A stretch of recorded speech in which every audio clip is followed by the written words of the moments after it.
ಒಂದು ಕಡೆಗೆ ಇಡಿ, ಇನ್ನೊಂದು ಕಡೆಗೆ DRI, ಮತ್ತೊಂದು ಕಡೆಗೆ CBI. ಹೀಗೆ ತನಿಖಾ ಸಂಸ್ಥೆಗಳು ರನ್ಯಾನ ಸುತ್ತುವರೆದು ನಿಂತಿವೆ. ಒಂದಾದ ಮೇಲೆ ಒಂದು ಕೇಸ್ ದಾಖಲಾಗ್ತಾ ಇದೆ.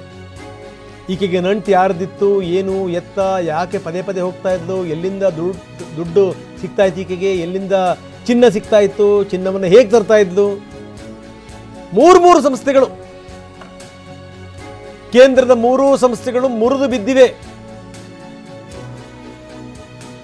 ಈಕೆಯ ಜನ್ಮ ಜಾಲಾಡ್ತಾ ಇವೆ. ಒಂದೊಂದನ್ನು ಎದುರಿಸೋದೇ ಕಷ್ಟ. ಈ ಕಡೆಗೆ DRI, ಈ ಕಡೆಗೆ CBI. ಈಗ CBI ಈಗ ಬಂದಿದೆ. ಇಡಿ ಕೂಡ ಎಂಟ್ರಿ ಆಗಿತ್ತು. ಎಲ್ಲ ಕಡೆಯಿಂದಲೂ ಕೂಡ ಈಗಾಗಲೇ ಶುರುವಾಗಿದೆ ತನಿಖೆ. ಜೊತೆಗೆ 8 ಕಡೆಗಳಲ್ಲಿ ದಾಳಿ ಕೂಡ ಮಾಡಲಾಗಿದೆ. ಯಾರ್ಯಾರ ಹೆಸರು ಹೊರಗಡೆ ಬರುತ್ತೋ ಗೊತ್ತಿಲ್ಲ. ಇನ್ನು ಜತಿನ್ ಕ್ರೆಡಿಟ್ ಕಾರ್ಡ್ ಬಳಸಿನೇ ಆಕೆ ವಿಮಾನದ ಟಿಕೆಟನ್ನು ಬುಕ್ ಮಾಡಿದ್ಲು ಅನ್ನೋದು. ಈಗ ಹೆಂಡತಿ ಜೊತೆಗೆ ಗಂಡನಿಗೂ ಸಂಕಷ್ಟ. ರನ್ಯಾ ರಾವ್ ಪತಿ ಜತಿನ್ ಮನೆ ಮೇಲೆ ದಾಳಿ ನಡೆಸಲಾಗಿದೆ. ಆಡುಗೋಡಿ ಠಾಣಾ ವ್ಯಾಪ್ತಿಯ ಮನೆ ಇದು. Prestige ಅಕ್ರೋಪೋಲಿಕ್ apartment. ಜತಿನ್ಗೆ ಸಂಬಂಧಪಟ್ಟಂಥ 9 ಕಡೆಗಳಲ್ಲಿ ಈಗಾಗಲೇ DRI ಶೋಧ ಮುಂದುವರಿಸಿದೆ. ಒಂದು ಕಡೆಗೆ DRI, ಇನ್ನೊಂದು ಕಡೆಗೆ ಏನು ಅಂದರೆ CBI, ಮತ್ತೊಂದು ಕಡೆಗೆ ಇಡಿ ತನಿಖೆ ಶುರು ಮಾಡಿದೆ. 8 ಕಡೆಗಳಲ್ಲಿ ಇಡಿ ಅಧಿಕಾರಿಗಳು ದಾಳಿ ಮಾಡಿದ್ದಾರೆ. 8 ಕಡೆಗಳಲ್ಲಿ. ಸಾಮಾನ್ಯವಾಗಿ ಈ ರೀತಿ ಮೂರು ತನಿಖಾ ಸಂಸ್ಥೆಗಳು ಬರ್ತವೆ ಅಂತಂದರೆ ಈ ಕೇಸ್ ದೊಡ್ಡದೇ ಇರಬೇಕು ಅಂತ ಅರ್ಥ. ಸುಮ್ಮನೆ 3 ಸಂಸ್ಥೆಗಳು ತನಿಖೆಗಳಿತಾವ? 3 ಸಂಸ್ಥೆಗಳು. ಒಂದು ಕಡೆಗೆ DRIನಿಂದಲೇ ಇದೆಲ್ಲದೂ ಕೂಡ ಹೊರಗಡೆ ಬಂದಿದ್ದು. ಅದಾದಮೇಲೆ ಇಡಿ ಎಂಟ್ರಿ ಆಯಿತು. ಈಗ CBI ಕೂಡ ಎಂಟ್ರಿ ಆಗಿದೆ. ಇದೆಲ್ಲದರ ಜೊತೆಗೆ 8 ಕಡೆಗಳಲ್ಲಿ ಇಡಿ ದಾಳಿ ಕೂಡ ಮಾಡಿದೆ. ರನ್ಯಾ ಸ್ಮಗ್ಲಿಂಗ್ ಬಗ್ಗೆ CBIನಿಂದಲೂ ಕೂಡ FIR ದಾಖಲಾಗಿದೆ. ಅಲ್ಲಿಗೆ CBI ಕೂಡ ಎಂಟ್ರಿ ಕೊಡ್ತು. ಭ್ರಷ್ಟಾಚಾರ ತಡೆ ಕಾಯ್ದೆ, ಪಿತೂರಿ, ಇದೆಲ್ಲದರ ಮೇಲೆ ಶಿಕ್ಷಾರ್ಹ ಅಪರಾಧ. ಇದು ಕ್ರಿಮಿನಲ್ ಒಳಸಂಚು ಅಂತ FIRನಲ್ಲಿ ಆರೋಪಿಸಲಾಗಿದೆ. ಭ್ರಷ್ಟಾಚಾರ ತಡೆ ಕಾಯ್ದೆ ಸೆಕ್ಷನ್ 7(12) ಅಡಿನಲ್ಲಿ FIR. ಇನ್ನು ಲಂಚ ಸ್ವೀಕಾರ ಸೆಕ್ಷನ್ 12 ಅಡಿನಲ್ಲಿ 3 ರಿಂದ 7 ವರ್ಷ ಜೈಲು ಶಿಕ್ಷೆ ಆಗಬಹುದು, ದಂಡ ವಿಧಿಸಬಹುದು. BNS ಕಾಯ್ದೆ 61(2) ಅಡಿನಲ್ಲಿ FIR ದಾಖಲಾಗಿದೆ. ಸರ್ಕಾರಿ ಅಧಿಕಾರಿಗಳ ಪಾತ್ರ ಇದೆ ಅಂತ ಕೂಡ ಅನುಮಾನಿಸಲಾಗಿದೆ. ಇಲ್ಲದನೇ ಇದೆಲ್ಲದೂ ಕೂಡ ನಡೆಯುತ್ತಾ? ಪೊಲೀಸರ ಪಾತ್ರ ಇರುತ್ತೆ. ಸಂಬಂಧಪಟ್ಟಂಥ ಈ ಕಸ್ಟಮ್ಸಲ್ಲಿ ಯಾರ್ಯಾರಿದ್ದರೂ ಏನು ಎತ್ತ ಅವರ ಪಾತ್ರ ಇರುತ್ತೆ. ಸುಮ್ಮನೆ ಬಿಟ್ಟುಬಿಡ್ತಾರಾ ಈಕೆನ್ನ? ಯಾರು ಚಿನ್ನ ತಂದು ಕೊಡ್ತಾಯಿದ್ರು, ಏನು ಎತ್ತ, ಬೇರೆಯವರ ಹೆಸರುಗಳೆಲ್ಲವೂ ಕೂಡ ತಳಕು ಹಾಕ್ಕೊಳ್ತಾ ಇವೆ. ಈಕೆಯ ನಂಟು ಗಂಟು ಬಹಳ ದೊಡ್ಡದಿದೆ ಅನ್ನುವಂಥದ್ದು ಕೂಡ ಗೊತ್ತಾಗಿದೆ. ಇಲ್ಲಾಂದರೆ ಹೀಗೆ ಈ ಸಾರಾ ಸಗಟಾಗಿ ಚಿನ್ನ ಸಾಗಿಸೋದು, ಆರಾಮಾಗಿ ಹೋಗಿ ಬರೋದು ವಿದೇಶಕ್ಕೆ ಸಾಮಾನ್ಯ ಸಂಗತಿ ಆಗಿರಲಿಲ್ಲ ಇದು. ಹೀಗಾಗಿಯೇ ಹಿಂದೂ ಕೂಡ ಈಕೆ ಚಿನ್ನ ಸಾಗಿಸಿದ್ಲು. ಇದು ಮೊದಲಿಂದನೂ ಕೂಡ ಈಕೆದು ಇದ್ದೇ ಇದೆ ಇದು. ಸೊ ಇದೆಲ್ಲದೂ ಕೂಡ ಇದೆಲ್ಲದರ ಆಧಾರದ ಮೇಲೆ ಮೂರು ತನಿಖಾ ಸಂಸ್ಥೆಗಳು ಮುರ್ಕೊಂಡು ಬಿದ್ದಿವೆ. ತನಿಖೆಯನ್ನು ಮಾಡ್ತಾ ಇವೆ ಎಲ್ಲ ಆ್ಯಂಗಲ್ಗಳಲ್ಲಿ. ಬೆಂಗಳೂರು ಮುಂಬೈ ಗೋಲ್ಡ್ ಸ್ಮಗ್ಲಿಂಗಿಗೆ ಯಾರ್ಯಾರ ನಂಟಿದೆ? ಒಂದು ವಾರದಲ್ಲಿ ಸಾಲು ಚಿನ್ನ ಸ್ಮಗ್ಲಿಂಗ್ ಕೇಸ್ಗಳು ಬಂದಿವೆ. ಮಾರ್ಚ್ 6ನೇ ತಾರೀಕು ಮುಂಬೈನ ಏರ್ಪೋರ್ಟ್ ಅಲ್ಲಿ ದಾಳಿ ನಡೆಸಲಾಗಿತ್ತು. 21 kg ಚಿನ್ನ, ಇನ್ನೂ 21 kg 281 ಗ್ರಾಂ ಚಿನ್ನವನ್ನು ವಶಪಡಿಸಿಕೊಳ್ಳಲಾಗಿತ್ತು. ಆರೋಪಿಗಳು ಧರಿಸಿದ್ದಂಥ ಬೆಲ್ಟ್ಗಳಲ್ಲಿ ಚಿನ್ನ ಪತ್ತೆಯಾಗಿತ್ತು. 21 kg 281 ಗ್ರಾಂ ಚಿನ್ನದ ಗಟ್ಟಿ. ಕೇರಳ CM ಪಿಣರಾಯಿ ವಿಜಯನ್ ಪುತ್ರಿ ಕೇಸ್ಗೂ ಕೂಡ ಇದು ಸಾಮ್ಯತೆ ಇದೆ. ಆಕೆಯೂ ಕೂಡ ಚಿನ್ನ ಸಾಗಾಟದಲ್ಲಿ ಭಾಗಿಯಾಗಿದ್ದಾಳೆ ಅನ್ನುವಂಥ ಆರೋಪ ಕೇಳಿಬಂದಿತ್ತು.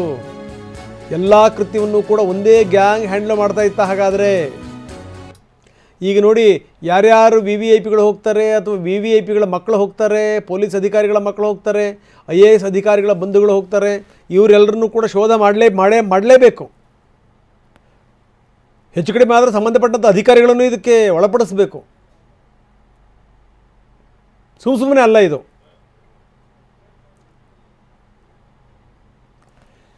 ಬನ್ನಿ ನಮ್ಮ ಪ್ರತಿನಿಧಿ ನಮ್ಮ ಕ್ರೈಮ್ ಹೆಡ್ ಕಿರಣ್ ಈಗ ನಮ್ಮೊಂದಿಗೆ ನೇರ ಸಂಪರ್ಕದಲ್ಲಿದ್ದಾರೆ. ಕಿರಣ್, ಭಾಳ ಗಮನಿಸಬೇಕಾದಂಥ ಸಂಗತಿ ನೋಡಿ ಏನು ಅಂದರೆ, ಬೇರೆ ಬೇರೆ ಕೇಸ್ಗಳಿಗೂ ಕೂಡ ಇದನ್ನು ಥಳುಕು ಹಾಕಲಾಗ್ತಾ ಇದೆ. ಯಾಕಂದರೆ ಅದರಲ್ಲಿ ಸಾಮ್ಯತೆ ತುಂಬ ಸ್ಪಷ್ಟವಾಗಿ ಎದ್ದು ಕಾಣ್ತಾ ಇದೆ. ಪಿಣರಾಯಿ ವಿಜಯನ್ ಪುತ್ರಿ ಕೂಡ ಇದರಲ್ಲಿ ಪಾಲ್ಗೊಂಡಿದ್ಲು ಅನ್ನುವಂಥ ಆರೋಪ ಇದೆಯಲ್ಲ, ಅದಕ್ಕೂ ಕೂಡ ಪುಷ್ಟಿ ಸಿಕ್ಕಂಗಾಗಿದೆ. ಅಥವಾ ಈ ಎಲ್ಲ ಕಡೆಗೂ ಕೂಡ ಈ ರೀತಿ ಈ ಚಿನ್ನವನ್ನು ಕಳ್ಳ ಸಾಗಣೆ ಮಾಡುವಂಥದ್ದು ಇದೆಯಲ್ಲ, ಆ ಜಾಲ ಒಂದೇ ಇರಬಹುದಾ, ಕಿಂಗ್ ಪಿನ್ ಒಂದೇ ಇರಬಹುದಾ, ಅಥವಾ ಇವರಿಗೆ ಪ್ರೇರಣೆ ಕೊಡ್ತಿರುವಂಥವ್ರು, ದುಡ್ಡು ಸಪ್ಲೈ ಮಾಡ್ತಿರುವಂಥವ್ರು ಒಂದೇ ಇರಬಹುದಾ?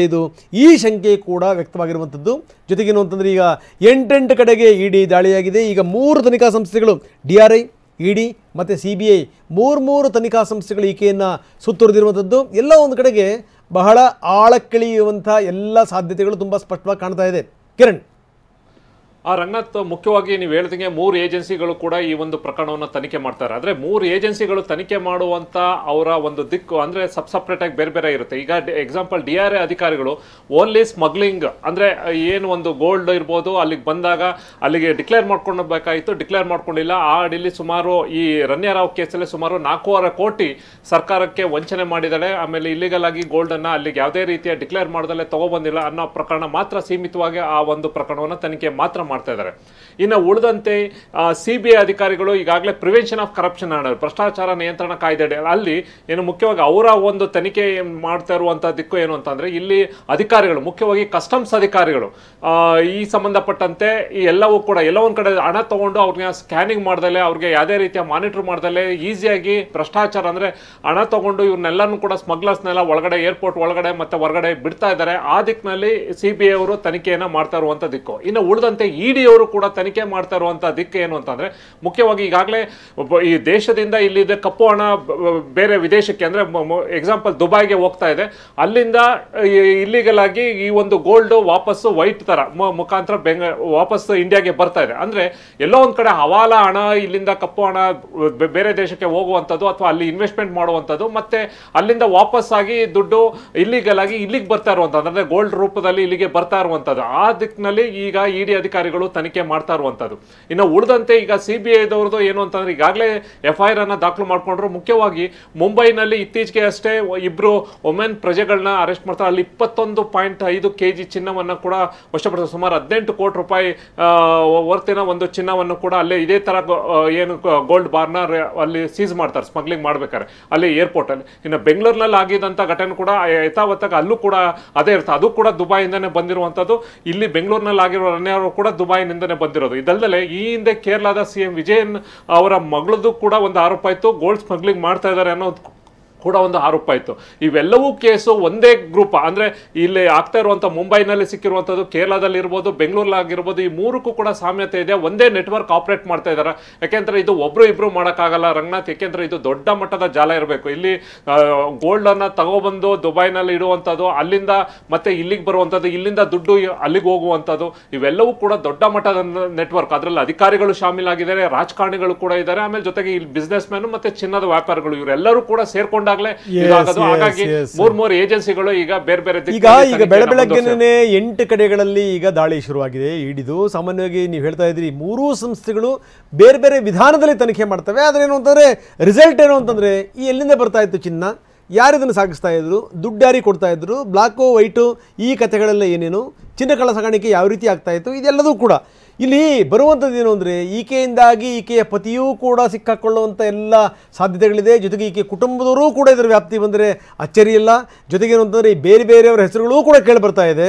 ಅಂಥವರ ಹೆಸರುಗಳೂ ಕೂಡ ತಳ್ಕೊಂಡ್ರೆ ಅದು ಸ್ವಾಮೀಜಿಗಳಿಂದ ಹಿಡಿದು ರಾಜಕಾರಣಿಗಳಿಂದ ಹಿಡಿದು ಅಧಿಕಾರಿಗಳ ತನಕ ಎಲ್ಲರೂ ಈ ವ್ಯಾಪ್ತಿ ಬಂದರೆ ಅಚ್ಚರಿ ಇಲ್ಲ ಅಂತ ಅನಿಸ್ತಾ ಇದೆ. ಕಿರಣ್, ಖಂಡಿತ ಖಂಡಿತ ರಂಗನಾಥ್, ನಾವು ಹೇಳ್ದಂಗೆ ಬರೀ ರಣ್ಯಾರಾವ್ ಅಂತಂದ್ರೆ ಬರೀ ಓನ್ಲಿ ಡೆಲಿವರಿ ಅಷ್ಟೇ, ಅಲ್ಲಿಂದ ತಗೋಬರೋದು ಇಲ್ಲಿ ಕೊಡುವಂಥದ್ದು. ಅಲ್ಲಿಗೆ ಈಕೆಗೆ ಯಾರು ಕೊಡ್ತಾ ಇದ್ರು, ಇಲ್ಲಿಂದ ಯಾರಿಗೆ ಹೋಗ್ತಾ ಇತ್ತು, ಬೆನಿಫಿಷಿಯರಿ ಯಾರು ಅನ್ನೋದನ್ನು ಕೂಡ ಈಗ ದೊಡ್ಡ ಮಟ್ಟದ ನೆಟ್ವರ್ಕ್ ಇದೆ. ಈಗಾಗಲೇ ನಾವು ಹೇಳ್ದಂಗೆ ಒಬ್ರು ಸ್ವಾಮೀಜಿ ಕೂಡ ಇನ್ವಾಲ್ವ್ ಆಗಿದ್ದಾರೆ ಅಂತ ಇದೆ, ರಾಜಕಾರಣಿಗಳು ಸಚಿವರು ಇಬ್ರು ಇನ್ವಾಲ್ವ್ ಆಗಿರುವಂಥ ಒಂದು ಮಾತುಗಳನ್ನು ಕೂಡ ಈಗ ತನಿಖೆಯಲ್ಲಿ ಕಂಡು ಬರ್ತಾ ಇದೆ ಅನ್ನೋ ಒಂದು ಮಾತಿದೆ. ಈಗ ಉಳಿದಂತೆ ಈಗ ಆಕೆಯ ಪತ್ನಿ ಅವರ ಮನೆಯೂ ಕೂಡ ಈಗ ರೈಡ್ ಆಗಿದೆ. ಯಾಕೆಂದ್ರೆ ಆತನ ಒಂದು ಕ್ರೆಡಿಟ್ ಕಾರ್ಡ್ನ ಯೂಸ್ ಮಾಡಿಕೊಂಡು ಟಿಕೆಟ್ ಬುಕ್ಕಿಂಗ್ ಆಗಿರ್ಬೋದು, ಇರ್ಬೋದು, ಆತನಿಗೆ ಗೊತ್ತೋ ಗೊತ್ತಿಲ್ಲ. ಯಾಕೆಂತಂದ್ರೆ ಮದುವೆಯಾಗಿ ನವೆಂಬರಲ್ಲಿ ಆಗಿ 2 ತಿಂಗಳಿಂದನೇ ಅವನು ಡೈವರ್ಸ್ ಕೊಡಬೇಕು ಅನ್ನೋ ಮಟ್ಟಕ್ಕೆ ಹೋಗಿದ್ದಾನೆ. ಯಾಕೆಂದ್ರೆ ಅದು ನನಗೇನು ಗೊತ್ತಿಲ್ಲ, ಇದಕ್ಕೆ ಸಂಬಂಧಪಟ್ಟಂತೆ ಆಕೆ ಏಕಾಏಕಿ ದುಬೈಗೆ ಹೋಗ್ತಾ ಇರೋದು ಬರ್ತಾ ಇರೋದು ನನಗೆ ಇದೆಲ್ಲ ಗಾಬರಿ ಆಯಿತು. ನಾನು ಕೂಡ ಅವಳಿಂದ ದೂರ ಆಗಬೇಕು ಅಂತಾನು ಕೂಡ ಅವನು ಹೈಕೋರ್ಟ್ನಲ್ಲಿ ಏನು ಅಪ್ಲಿಕೇಶನ್ ಅದರಲ್ಲೂ ಕೂಡ ಕೊಟ್ಟಿದ್ದಾರೆ. ಇನ್ನು ಉಳಿದಂತೆ DG ಆಗಿರುವಂಥ ಅವರ ತಂದೆ ರಾಮಚಂದ್ರ ಅವರ ಪಾತ್ರ ಏನು ಅನ್ನೋದಕ್ಕೆ ಸಪ್ರೇಟ್ ಆಗಿ ಈಗಾಗಲೇ state government Gaurav Gupta IAS ಅಧಿಕಾರಿ ಅವರ ನೇತೃತ್ವದಲ್ಲಿ ಒಂದು ತನಿಖೆಯನ್ನು ಮಾಡೋಕ್ಕೆ ಮುಂದಾಗಿದ್ದಾರೆ. ಈಗ ಈ ಒಂದು ಪ್ರೋಟೋಕಾಲ್ನ ಕೊಡೋಕ್ಕೆ ಈಗ ಇರುವಂಥ ಮಾಹಿತಿ ಪ್ರಕಾರ ಇದು ಒಂದೇ ಟೈಮಲ್ಲಿ ರಮ್ಯಾ ರಾವ್ ದುಬೈನಿಂದ ಈ ಬಾರಿ ಅಂದರೆ ಸಿಕ್ಕಾಕೋ ಮುಂಚೆ ಆಕೆ ನೇರವಾಗಿ ಪ್ರೋಟೋಕಾಲ್ ಆಫೀಸರ್ಗೆ ಫೋನ್ ಮಾಡಿ ನಾನು ಬರ್ತಾ ಇದ್ದೀನಿ ಅಂತ ಹೇಳ್ತಾರೆ. ಆದರೆ ಇದಕ್ಕಿಂತ ಮುಂಚೆ ಸಾಕಷ್ಟು ಸರಿ ಇಲ್ಲಿಂದ ಹೋಗಿರೋದು ಬಂದಿರೋದು ಆ ಒಂದು ವಿಚಾರಕ್ಕೆ ಖುದ್ದು ರಾಮಚಂದ್ರ ರಾವೇ ಪ್ರೋಟೋಕಾಲ್ ಆಫೀಸರ್ಗೆ ಫೋನ್ ಮಾಡಿ ನನ್ನ ಮಗಳು ಬರ್ತಾ ಇದ್ದಾರಪ್ಪ, ಅವ್ರು ರಿಸೀವ್ ಮಾಡ್ಕೋ, ಇಲ್ಲ ನನ್ನ ಮಗಳು ಇಲ್ಲಿಂದ ಅಲ್ಲಿಗೆ ಏರ್ಪೋರ್ಟಿಗೆ ಬಂದಿದ್ದಾಳೆ, ಅವಳನ್ನ ಕರ್ಕೊಂಡೋಗಿ ಒಳಗಡೆ ಬಿಡು ಅನ್ನೋ ಒಂದು ಕಾಲ್ಗಳು ಕೂಡ ಮಾಡಿರುವಂಥದ್ದು. ಅದನ್ನ ಖುದ್ದಾಗಿ ಪ್ರೋಟೋಕಾಲ್ ಆಫೀಸರ್ಸ್ ಕೂಡ ಸ್ಟೇಟ್ಮೆಂಟ್ ಅನ್ನು ಕೊಟ್ಟಿದ್ದಾರೆ. ಅದನ್ನ ತನಿಖೆ ಮಾಡೋಕ್ಕೋಸ್ಕರ ಈಗ ಗೌರವ್ ಗುಪ್ತಾ ಅವರ ಅಧಿಕಾರಿ ಈಗ ಮಾಡ್ತಾ ಇದ್ದಾರೆ. ಇದು ಒಂದ್ ಕಡೆ. ಇನ್ನು ಉಳಿದಂತೆ ಯಾರ್ಯಾರು ಇದಕ್ಕೆ ಸಂಬಂಧಪಟ್ಟಂತೆ ಡೈರೆಕ್ಟ್ ಆಗಿ ಅವರು ಇಂಡೈರೆಕ್ಟ್ ಆಗಿ ಇನ್ವಾಲ್ವ್ ಆಗಿದ್ದಾರೆ ಅನ್ನೋದು ಎಷ್ಟು ಮಟ್ಟಿಗೆ ಅವ್ರಿಗೆ ಗೊತ್ತಿತ್ತೋ ಗೊತ್ತಿಲ್ದಲೋ ಇದರಲ್ಲಿ ಭಾಗಿಯಾಗಿದ್ದಾರೆ ಅನ್ನೋ ದಿಕ್ಕಿನಲ್ಲಿ ತನಿಖೆ ಮುಂದುವರೆದಿದೆ. ರಂಗನಾಥ್, ಎಸ್, ಧನ್ಯವಾದ ಕಿರಣ್ ತಮ್ಮೆಲ್ಲ ಮಾಹಿತಿಗೆ. ಇದು ಸಂಗತಿ.